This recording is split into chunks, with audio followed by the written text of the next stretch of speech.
Standard Oil, through its technical association with IG Farben, for example, Germany could not have gone to war in 1939 without tetraethyl. You need tetraethyl to raise the octane value of aviation gasoline. Germany had no means of doing that. This was developed in the ethyl laboratories in the United States and transferred to the Germans.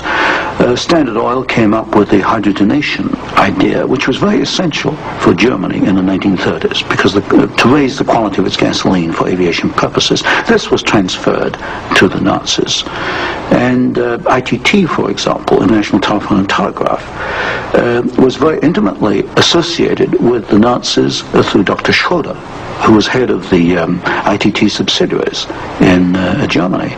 And ITT controlled companies which made not only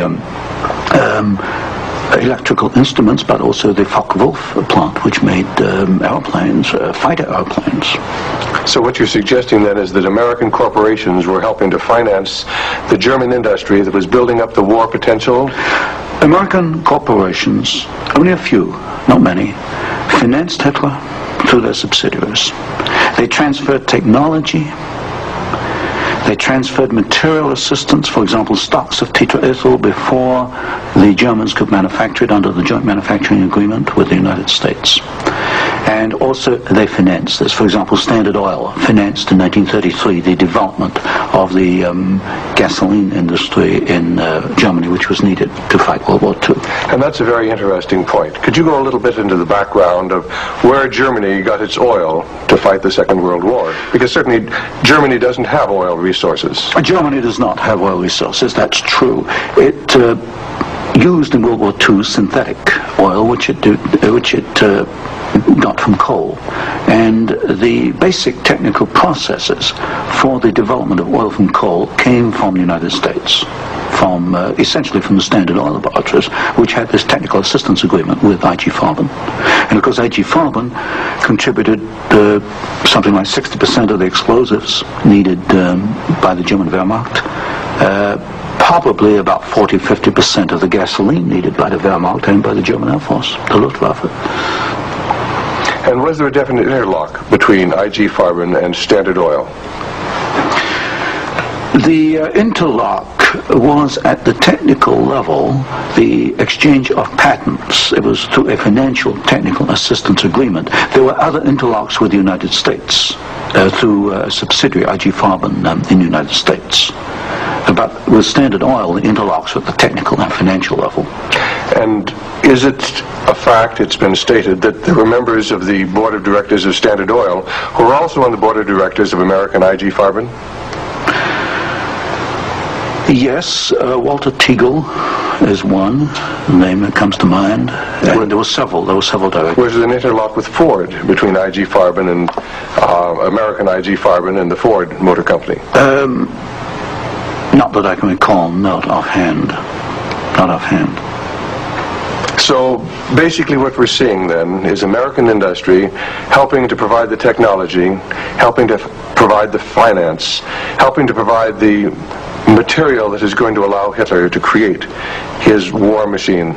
Yes, that is correct. That is correct. Now, in your book, Wall Street and the Rise of Hitler, you talked about the bombing patterns during the Second World War, and the fact that it was amazing that there were certain factories that were not bombed, whereas the majority of the German factories were decimated, German-owned factories. There were certain factories that tied into this interlock we've already alluded to, that for some strange reason seemed to escape the devastation of our saturation bombing.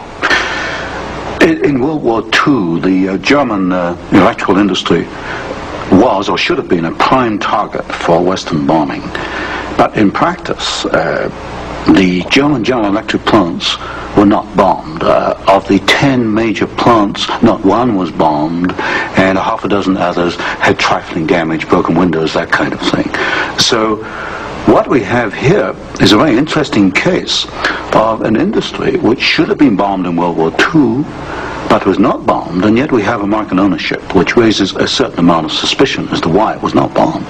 But as far as the German-owned electrical companies, did they undergo a rather heavy bombing? I took a look at that. The Siemens plant, for example, they were bombed. There's no question. But the industry was not targeted as a general target. So Siemens, for example, was not bombed as heavily as, say, tank plants or aviation plants, that kind of thing. You mentioned the Ford plant in Cologne. Was this a prime military target? The Ford plant in Cologne should have been a prime military target. For example, the British Air Force, the Royal Air Force, did bomb the Ford plant at Poissy in France. But the Ford plant in Cologne, which was by far the largest Ford plant in Germany, was not bombed in World War II. But did our military planners intend to bomb it? In other words, was it on the aiming report? Well, I did look at the aiming reports for the plants in Cologne. Ford was known about. They knew that it was producing equipment for the Wehrmacht, but it was not bombed. It was scheduled as a target, but it was not bombed. So somewhere along the line, as far as the planning was concerned, the name of the Ford motor plant in Cologne was deleted, and yet the city of Cologne itself was totally decimated. The city of Cologne was decimated, as of course many other cities in Germany were decimated. But somewhere along the line, something happened. I suspect it was in the aiming committees, and without question, orders were sent out not to bomb certain targets, even though these were prime military targets. And that's rather reminiscent of some of the orders that went out during the Korean War, some of the orders that went out during the Vietnamese War to leave specific targets within the enemy's domain untouched by our strategic bombing. I understand that was so, although I've not investigated it.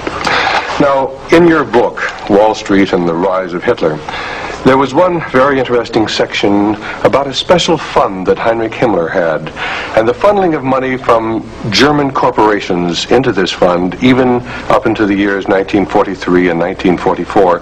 And many of these corporations had strong ties into the American corporations, into the American parent corporations. Could you tell us a little bit about the Kepler Fund? The Kepler Fund was also known as the Konto S Fund. It was what we might call Heinrich Himmler's personal slush fund. He used it for his own personal projects.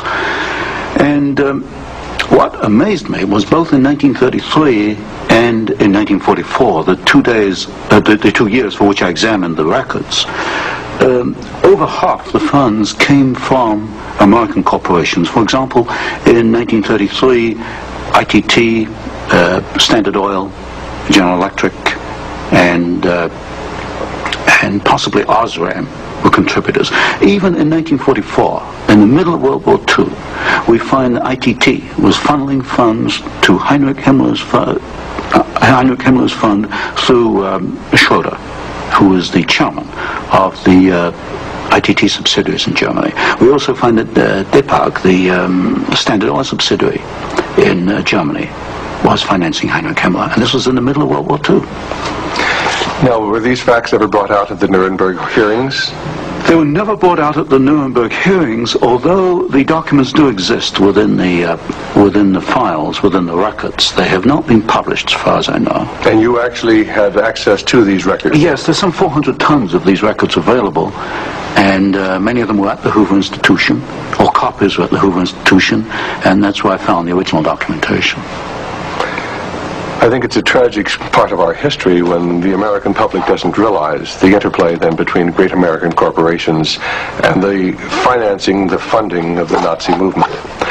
Now, I wanted to talk just a little bit about the Nuremberg trials, because at the Nuremberg trials, the Nazis, the Nazi war criminals, the Nazi generals were held specifically guilty for what transpired.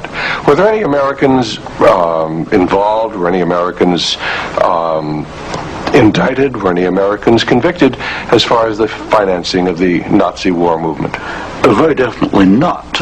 I looked at the criteria for what we might call war crimes under the Nuremberg tribunal. And there's no question in my mind that certain Americans well fitted the criteria which required indictment and trial. But no Americans were ever brought to trial.